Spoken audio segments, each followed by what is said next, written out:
Assalamualaikum warahmatullahi wabarakatuh. Kembali lagi di channel saya, yaitu Ruang TKJ. Bersama saya Miftahul Khair. Oke, pada kesempatan hari ini kita akan membahas bagaimana cara merakit komputer yang baik. Nah, siapa bilang untuk merakit komputer itu susah? Nah, di sini nanti saya akan jelaskan dari A sampai Z, atau dari pertama sampai dengan terakhir, bagaimana cara untuk merakit sebuah komputer. Nah, apa saja hal yang perlu diperhatikan untuk merakit sebuah komputer? Yang pertama, kita siapkan alatnya. Alatnya yaitu yang pertama adalah obeng. Ya, ini nanti digunakan untuk membuka baut atau memasang baut pada casing. Ya. Yang kedua, harusnya ada yang namanya kaos tangan. Kaos tangan boleh ada, boleh tidak. Kemudian yang ketiga adalah kabel atau gelang listrik statis. Itu bisa digunakan atau tidak. Ya. Kebetulan di sini tidak ada, jadi saya menggunakan alatnya hanya menggunakan obeng. Nah, yang kedua adalah peralatan atau hardware apa saja yang nanti akan kita rakit di komputer. Yang pertama adalah prosesor. Ya. Pada hari ini saya akan merakit sebuah komputer, yaitu ini prosesornya adalah AMD A4 3400 series. Ya.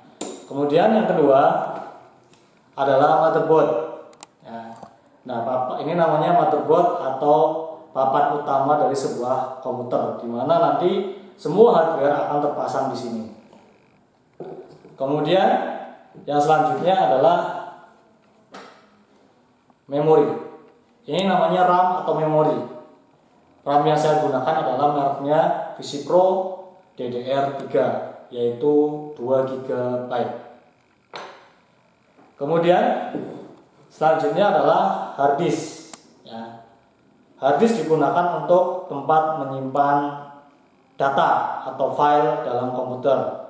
Di sini saya menggunakan hard disk 320 GB, jenisnya SATA.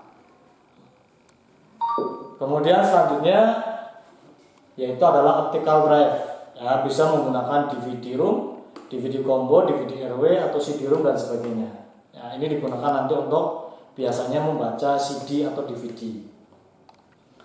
Nah, kemudian yang terakhir adalah casing. Ya, casing ini nanti digunakan sebagai tempat untuk menaruh semua komponen komputer ini ke dalam sebuah casing. Ya. Oke, langsung saja kita rakit komputer yang sudah dari sini. Ya. Oke, pertama-tama kita buka tutup casingnya. Kita buka casingnya dulu. Ya. Di sini biasanya ada baut. Kita buka pelan-pelan saja. Oke. Nah, ini casing kita sudah buka seperti ini. Nah, saya taruh di bawah dulu. Oke. Setelah casing dibuka, kemudian terlebih dahulu saya akan mempraktekkan memasang sebuah prosesor ke dalam motherboard. Ya. Yang pertama adalah kita buka pengaitnya dulu. Pengaitnya kita buka seperti ini sampai dengan 90 derajat. Kemudian yang kedua adalah kita ambil prosesornya. Nah, di prosesor ini itu ada tandanya. Ya, ada tanda warna kuning. Nanti harus bertemu juga dengan tanda yang ada di soket prosesor. Jadi tidak boleh kita masangnya sembarangan. Ya. Nah, di sini ada warna kuning, ya, bisa dilihat. Oke. Nah, kemudian di sini ada warna segitiga kecil. Ya, nanti warna kuningnya akan ketemu dengan segitiga kecil di sini. Oke, cara pemasangannya sangat mudah, tapi harus hati-hati karena ini ada kaki-kaki kecil. Kalau semuanya salah masang bisa patah dan berakibat fatal. Jadi ketika pemasangan prosesor itu harus sangat hati-hati sekali. Oke, setelah kita buka, kemudian kita masukkan perlahan-lahan ke dalam soketnya. Nah, sampai dengan tidak ada celah, pasang harus rapat. Nah, setelah ini kemudian kita tekan, baru ini dikunci. Nah, maka prosesor sudah terpasang dengan baik seperti ini. Pastikan tidak ada celah ya. Kalau ada celah kita ulangi lagi. Nah, setelah ini kemudian kita pasang namanya heatsink prosesor. Fungsinya adalah untuk mendinginkan sebuah prosesor. Nah, biasanya nanti sebelum kita pasang dikasih pasta di sininya. Pasta itu fungsinya untuk supaya panas ini akan cepat dialirkan ke heatsink kemudian didinginkan oleh fan. Nah, cara masangnya gampang ya. Di sini ada kuncinya. Kita pasang dulu seperti ini. Nah, kita pasang sebelah sini. Ada pengaitnya ya. Pelan-pelan saja.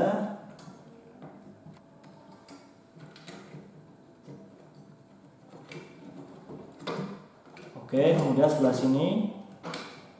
Nah, sebelah sini ada kuncinya ya. Ini kuncinya. Nah, setelah semuanya masuk, kemudian kita tarik ke dalam.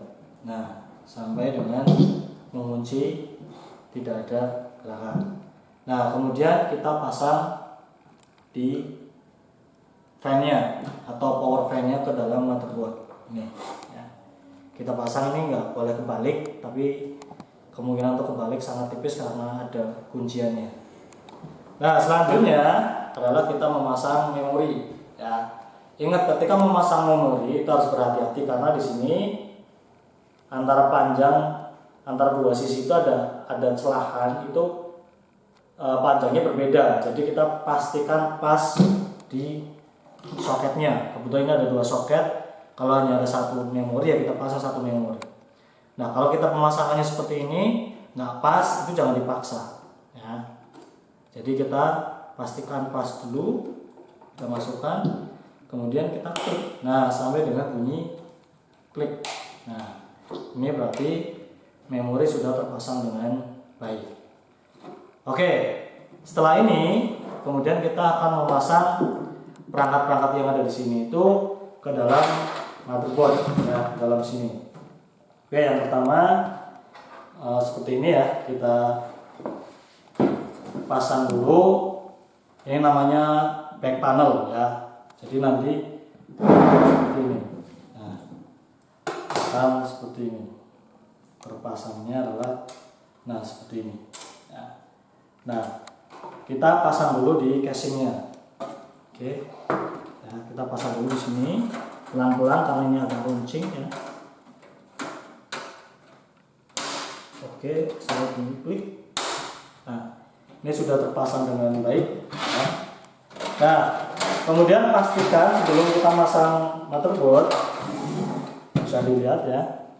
Nah, di kuningnya ini harus terpasang supaya nanti motherboard tidak langsung menempel ke casing ya.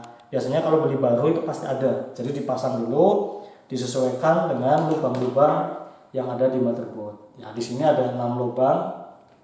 Ini bisa dilihat 6 lubang. Nah, di sini dipasang 6 lubang sesuai dengan posisi motherboard. Oke, selanjutnya adalah kita memasang motherboard ke dalam casing. Ya. Nah, biar gampang megangnya, kita pegang saja heatsinknya. Ya, seperti ini. Kita pegang heatsinknya, kemudian kita masukkan perlahan-lahan ke dalam casingnya.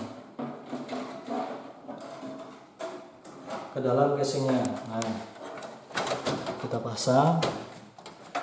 Oke, kita paskan. Nah, kalau sudah pas posisinya seperti ini, sudah pas, baru kemudian kita baut satu persatu. Nah, ini saya sudah siapkan bautnya. Biasanya bautnya itu ada ininya ya, ada kayak ceper-cepernya. Nah, ini kita pasang perlahan-lahan, pastikan menggunakan obeng yang ada magnetnya. Jadi ini tidak akan jatuh. Ya, pelan-pelan saja. Kemudian nggak usah terlalu menggunakan tenaga ya. Kalau sudah ini ya berarti sudah. Biar nanti takutnya kalau terlalu bertenaga akan pecah motherboardnya. Nah, kalau sudah agak kencang, sudah dibiarkan. Jadi nggak usah perlu menambahkan tenaga ekstra.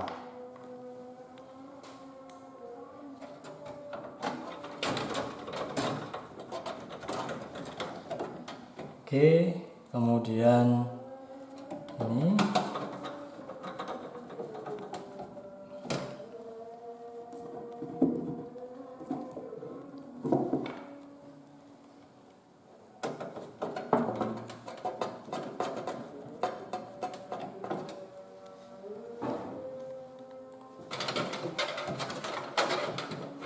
satu lagi di sini.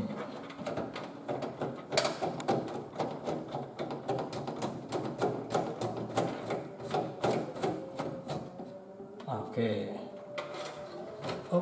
Nah, langkah selanjutnya adalah kita memasang power, ya. Memasang power supply, namanya power supply, nanti akan dihubungkan ke motherboard, ya. Nah, ini seperti ini. Ini nanti akan dipasang di sebelah sini. Biasanya ada dua, satu, kemudian yang ini yang kedua. Kita pasang dulu yang sebelah sini, ya. Di sini ada kunciannya, ketemu dengan yang kuncian, jadi tidak boleh kebalik. Walaupun bentuknya sama tapi beda. Sampai dengan bunyi klik. Pastikan sudah bunyi klik. Kemudian yang kedua kita pasangkan di sebelah sini. Ya, kita cari aja. Kemudian di sini juga ada kunciannya. Kita pasang. Oke. Nah, selanjutnya adalah kita memasang kabel tombol-tombol yang ada di sini. Di sini ada power, kemudian reset, ada USB, ya. Kemudian ada audio depan. Nah, ini kabelnya ini. Ini kabelnya. Kabel-kabelnya ini ada. Jadi ada power switch, kemudian HDD LED, ada power LED sama reset, ya. Nah, di CPU ini kita cari, ya, kita cari konektor yang menghubungkan ke kabelnya, ya. Di sini bisa dilihat di warna kuning, ya. Nah, itu ada bacaannya. Tinggal nanti kita sesuaikan saja. Kita pasang perlahan-lahan. Oke, di sini ada HDD LED, ya. Kemudian power LED,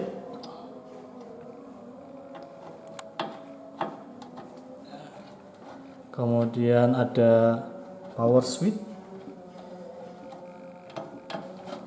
kemudian reset. Oke, selanjutnya kita pasang. Nah, ini untuk audio depan sama USB depan, ya. Ini kita lihat di sini ada port USB, ada dua. Ya, ini yang ini, ya. Nah, ini ada USB 1, 2. Kita pilih salah satu saja. Nah, kita lihat di sini USB, ya. Nah, ini USB. Oke, kita pasang di sini. Nah, selanjutnya ini ada HD audio. Kita pasang di HD audio yang sebelah sini.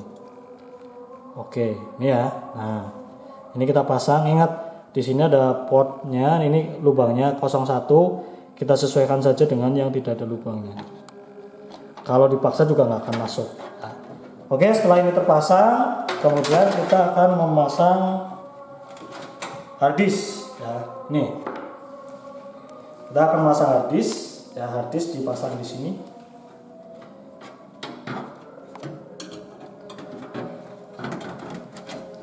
Kita rapikan dulu.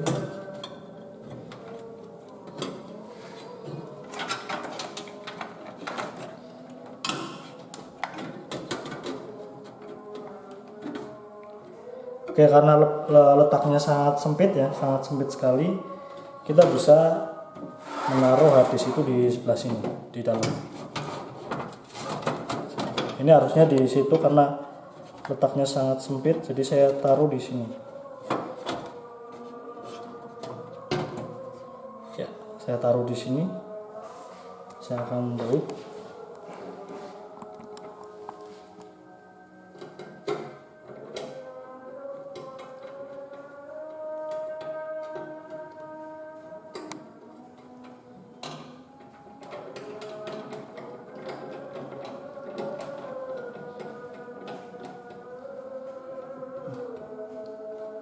Oke, kalau sudah kencang,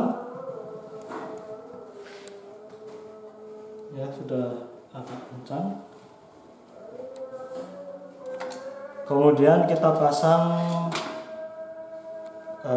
kabel ya, kabel SATA. Ini yang pertama itu ke motherboard ya, kemudian yang kedua kita pasang di sini. Nah, ini masih terlalu ini ya, jadi saya coba benerin lagi supaya nanti pas.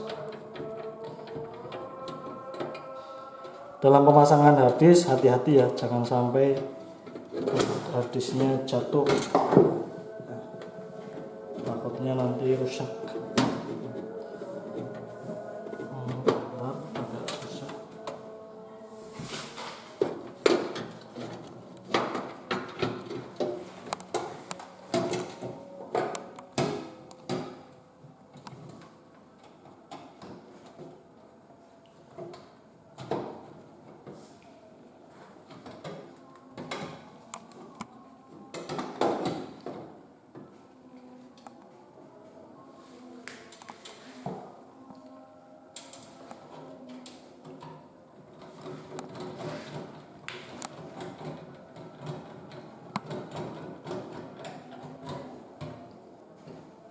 Oke, sudah. Sekarang kita pasang kabelnya. Ini kabel SATA-nya kita pasang. Jangan sampai kebalik ya. Kemudian ini powernya. Ini ada L-nya, jadi harus ketemu dengan L. Kita pasang lagi di sini. Nah, oke, ini udah selesai.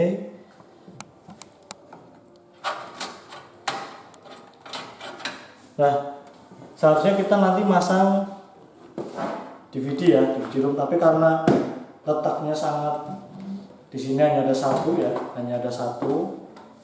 Nah, ini yang kita gunakan untuk harddisk, jadi ini nggak bisa dipasang. Ya. Jadi karena ini memang casingnya kecil, nah harusnya itu di sini, harusnya di sini ya, harusnya di sini. Tapi karena memang posisinya sangat sempit sekali, jadi CD ROM ini tidak saya pasang dulu ya. Tapi untuk pemasangannya hampir sama dengan sama dengan harddisk ya. Nanti ada kabelnya, kemudian ada powernya di sini, ada power supply. Nah, setelah ini kemudian kita rapikan ya. Kita rapikan di sini biar tidak terlalu berantakan, apalagi nanti bisa mengganggu prosesor atau fan prosesor. Itu bahaya, nanti takutnya fan-nya tidak nyala dan biasanya ngehang atau restart. Nah, setelah ini berarti proses instalasinya atau perakitannya sudah selesai ya. Tinggal kita cek ulang lagi, siapa tahu ada yang belum kencang ya. Setelah ini baru kita tutup.